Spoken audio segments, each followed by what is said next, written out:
Hi guys, welcome to my channel, or welcome back if you're already a subscriber. My name's Kate. I usually make ASMR videos. I haven't posted in maybe 6 to 8 weeks. Life's been pretty crazy. I think I'm going to do a life update video soon, but I haven't been feeling super inspired to make ASMR content lately and have kind of just been wanting to film a non-ASMR video. So here we are. But yeah, as I'm sure you can see from the title, I'm going to be ranking every single book I read this year.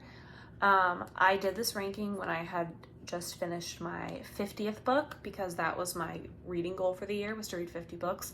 But I'm currently about to finish my 52nd book. So there's 2 books that technically aren't on this list, but I am going to talk about them. One, like I said, is finished. One, I've got like 20 pages left in. But I really enjoyed / am enjoying both of them. But I'm gonna quickly go through this list because there are literally 50, so I'm not gonna have time to like talk about each book, or it would be like over an hour long. So yeah, I might in editing put like a cover of each book, but I also might get lazy, so we'll see. But without further ado, I'm gonna start from the bottom of the list, so like the worst book of the year, and then go all the way up to the best. I'll probably also put like the star rating breakdown with the title, probably right here, in editing. So anyways, here's all of the books I read in 2021, worst to the best. So the worst book I read this year is Trust Exercise by Susan Choi. And because it was the worst, just quickly, like, this book was all over the place. It was like, I like really liked the first half, and then it totally changed. Like, there's like 3 parts in the book. Like, the second part was like a totally different turn from the first part, and then the third part was totally different, and it really felt like it was like 3 books, not one. And I like hated the last part of the book, so it just kind of ruined it for me. Number 49, Brave New World by Aldous Huxley. 48, It Had to Be You by Georgia Clark. 47, Give Them Lala by Lala Kent. 46, Bunny by Mona Awad. I know, I feel like I'm in the minority here, and everybody and their freaking brother liked Bunny. Not me. 45, The Guest List by Lucy Foley. 44, Murder on the Orient Express, Agatha Christie. This was my first Agatha Christie book, and I was really disappointed. If you read Agatha Christie and you have a favorite, please let me know. I really want to try another one by her, but this one just wasn't it for me. 43, Sawkill Girls by Claire Legrand. 42, House of Leaves, Mark Danielewski. I wanted to be obsessed with this book, but it honestly was so dense. It took me so long to get through. I felt like it could have been 300 pages shorter. Just wasn't for me.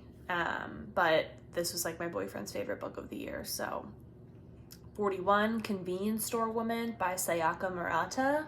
40, Blacktop Wasteland, S.A. Cosby. 39, Normal People, Sally Rooney. I love Conversations with Friends by Sally Rooney. I read it a few years ago. Thought it was fantastic. Normal People, I just honestly didn't like it. I know everybody loves it, but like, comment below if you liked Conversations with Friends better too. 38, Call Me By Your Name, Andre Asuman. If you've read this book, the scene with the peach or whatever it is, if you know, you know. 37, We Were Liars, E. Lockhart. 36, Verity by Colleen Hoover, severely overrated. 35, The Grown Up, Gillian Flynn. 34, Middle Game, Seanan McGuire. 33, The Silent Patient, Alex Michaelides. Again, I know everybody loves this book. I guessed the twist really quickly, and so I ended up being really disappointed, but I am planning to read The Maidens by him and to give him another shot. 32, The Assistants, Camille Perry. 31, A Very Large Expanse of Sea, Tamara Mafi. Number 30, Lock Every Door, Riley Sager. This was my first Riley Sager book. I probably will read more of his, but Lock Every Door, it was just lacking on the detail and the description. It was a little bit too action driven, and I don't think there was enough like character development, scene or I guess environment development, whatever you would call it, and it was just like, eh. Number 29, My Dark Vanessa, Kate Elizabeth Russell. Number 28, You Love Me by Caroline Kepnes. That's the third book in the You series, which I'm sure everybody's seen on Netflix. I actually listened to the audiobooks of the first and second of the series before there was ever a show and loved them. This was just okay. It would probably be rated lower if it wasn't from that series, but I did really enjoy it as being part of the series, but it was definitely the weakest book of the three for me. Number 27, Leave the World Behind, Rumaan Alam. Number 26, In a Dream House, Carmen Maria Machado. This is my first work from her, but I plan on reading more. Number 25, The Cousins by Karen McManus. 24, Such a Fun Age by Kylie Reed. Number 23, Sweet Bitter by Stephanie Danler. Number 22, The Southern Book Club's Guide to Slaying Vampires by Grady Hendrix. I loved the concept of this book. It was very cheeky, very funny, but also horrifying. I plan on reading the Final Girl Support Group by him, and I reserved it at the library like months ago, but it's on hold, and so I might just bite the bullet and buy it, but I'll be reading it soon. Truly Madly Guilty by Leanne Moriarty. Number 20, The Seven Husbands of Evelyn Hugo, Taylor Jenkins Reid. I liked it, but I don't think I loved it as much as everybody else. Just barely cracked my top 20. But I'm looking forward to reading more by Taylor Jenkins Reid because that one was my first. Number 19, Black Wave, Michelle T. Number 18, In My Dreams I Hold a Knife by Ashley Winstead. I think I finished this book within 24 hours. Really cool concept. I loved the like dual timelines. There are a couple of things that I feel like could have been stronger and a few plot points that I personally would have changed. But yeah, I think that's just me being picky. A lot of these books you guys have probably heard me talk about throughout the year in wrap-ups, but I haven't done a wrap-up video for November and December. And I read a ton of these in November and December.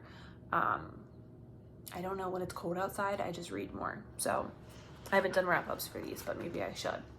Number 17, Beach Read, Emily Henry. Number 16, Station 11 by Emily St. John Mandel. Loved the idea of this book. Super cool. I don't really like post-apocalyptic stories, but this one was really cool, and I immediately went out and bought another book by her, which I'll be reading soon. But yeah, I really loved her writing style, and I look forward to reading more of hers. Motherist by Kristen Iskandarian is number 15, and let me just say, if you have a troubled relationship with your mom, if you have mommy issues, go read this book. It's so good and super relatable, unfortunately. Number 14, Warcross by Marie Lu. This was my 50th book of the year. I just finished this one not too long ago. I don't usually like young adult, and I'm started sort of getting into fantasy / sci-fi, and I loved Warcross, and I can't wait to read the second book. I think it's just a duology, but I really liked it, and I know that Marie Lu has the Legend series that I'm sure I'll read eventually. But number 13, Little Fires Everywhere, Celeste Ng. Loved it. Hated the Hulu show. Thought it was so poorly done. I don't understand, but I loved the book. 11, Three Women by Lisa Taddeo. Okay, now we're into the top 10. Never Let Me Go by Kazuo Ishiguro. I loved this book so much. It's the first Ishiguro I've read, and I immediately added more of his books to my TBR as soon as I finished reading this book. It's one of those books where you have no idea what's going on for the first half of the book, and then you get a little sliver of information, and then all of a sudden you're like, wait, that's what's happening? I love books like that. I love to feel confused, but then I have to be validated. I hate a confusing ending, but I like a confusing beginning, if that makes sense. Number 9, The Aosawa Murders by Riku Anda. Oh, this book was super intense, super confusing, very like all over the place, and then sort of fits together at the end while still leaving a little bit of mystery. I definitely recommend it if you're into mysteries, specifically like murder mysteries. Number 8, The Woman in the Window by A.J. Finn. Again, loved the book, not a big fan of the movie with, I think it's Amy Adams that came out this year. But like a super fast-paced mystery thriller. I read this on a plane ride. I think I read it in 2 plane rides, like a there and back. And it was so good, and I remember like gasping at that. Okay, so the final 7 on this list are my 5-star books. I had 7 5-star books this year. However, I also, like before I get into the 5 stars, I want to talk about probably, I think I rated it 4 stars that I just finished. Yeah. Called The Memory Collectors by Kim Neville, I think, which I really, really liked. It was recommended to me. I'm actually in the middle of filming a book type of video where I basically went to like a library and a few local bookstores near me, asking for recommendation, gave them all the exact same like information about types of books and authors I like to see what type of different books they would recommend, and then I'm reviewing them. So that's part of that, so I'm not going to talk too much about it, but be on the lookout for that video maybe sometime in January. Okay, and then I'm currently reading A Little Life by HANYA Yanagihara. Holy crap. Everybody's like, this is like the saddest book you'll ever read. I've heard everybody talk about it. So of course I'm like, oh my God, I have to read it over Christmas because what better time? No, I just didn't really read it while I was in school because I could not handle sadness in law school finals, LOL. Anyways, that book is about 820 pages. It is a thick boy, a behemoth. I've only got 20 pages left, but it's definitely going to be a 5-star book. I don't know where it would fall in my 5-star ranking, probably in the top 5, but I wanted to kind of mention it. But I technically haven't finished it yet, so maybe I will do a review video for it, because I did tab some things in it that I liked and stuff like that. So maybe I'll do a whole separate video on A Little Life, but I did want to throw it in there because it will be my 52nd book of the year. Okay, in to the top 7, my 5-star reads for 2021. Number 7 is No Exit by Taylor Adams. This is a very high-speed thriller that takes place at a rest stop in the middle of a snowstorm. It takes place over a single night. I read it in a single night. Loved it. I think that's probably my favorite thriller of the year. Number 6 is The Immortalists, Chloe Benjamin. This was a very like magical realism type of book, which I started to really like this year, and I'm realizing that it's very much my vibe, my current like interest, I guess. Very like fantastical. I loved it. I loved it so much. Number 5, The Bell Jar by Sylvia Plath. This is a reread for me. I don't think I've read it since high school, and I remember loving it then, and I love it just as much, if not more now, because I'm older and I feel like I get it a little bit more because the character is closer to my actual age. Number 4 was 19 Minutes by Jodi Picoult. Oh my gosh, this was my first Jodi Picoult novel. My old nail tech in Pittsburgh, Emily, shout out Emily, although I highly doubt you're watching this. She recommended it to me. And this is about a school shooting, and it's told from like 15 different points of view, including like the actual school shooter, the detective, the cops on the case, the kids at the school.